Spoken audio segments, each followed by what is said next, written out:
Madame Drake, directrice adjointe de l'Organisation internationale du travail, honorables invités, chers directeurs de Fairmune, chers membres du conseil des élèves et chers participants à notre conférence. Je suis d'origine russe.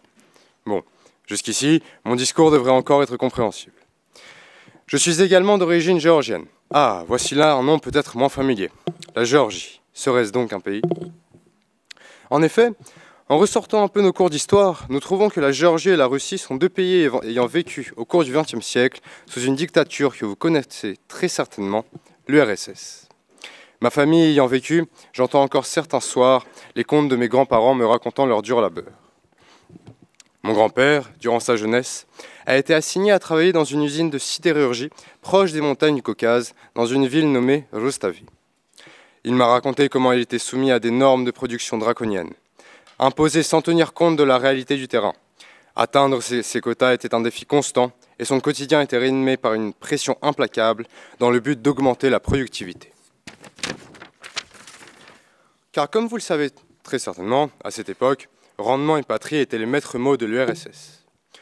En évoquant le passé de mon grand-père, j'aimerais non seulement rendre hommage à tous ceux qui ont travaillé durant cette époque difficile, mais également à tous les travailleurs de ce monde, ceux qui n'ont pas la chance d'avoir un emploi décent et qui se battent pour leur vie. Ces mêmes personnes sont également celles pour lesquelles nous sommes réunis, celles pour lesquelles vous avez débattu pendant 3 jours. Car oui, la question du travail n'est pas une question nationale.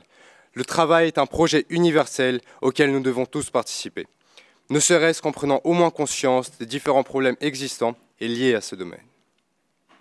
Et c'est donc grâce à vous tous, jeunes que vous êtes, que nous avons réussi à atteindre le projet de notre conférence.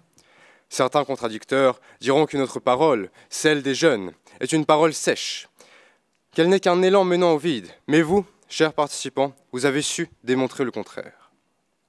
En effet, les délégués, tels de vrais diplomates, vous avez réussi à fidèlement représenter votre pays durant les débats.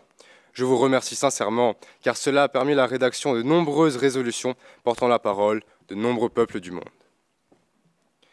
Merci à vous, les chairs, car en tant que véritable président onusien, vous avez su appliquer les procédures avec rigueur et vous avez mené à bien des comités dont on pouvait pourtant ressentir de vives tensions entre pays.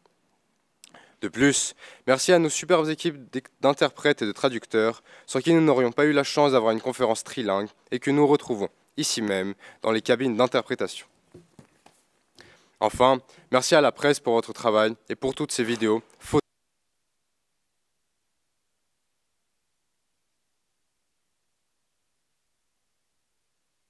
Et je vous le dis honnêtement, mais vos qualités d'organisation et de travail chez certains ont vraiment été très impressionnantes. Merci. Avant de terminer, j'aimerais ajouter encore une seule chose.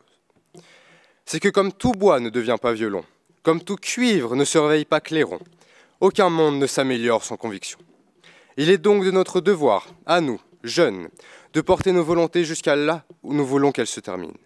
Notre détermination, inflexible et résolue, se présente là comme notre clé à chacun et notre phare à tous vers un avenir meilleur, encore plein de joies inattendues.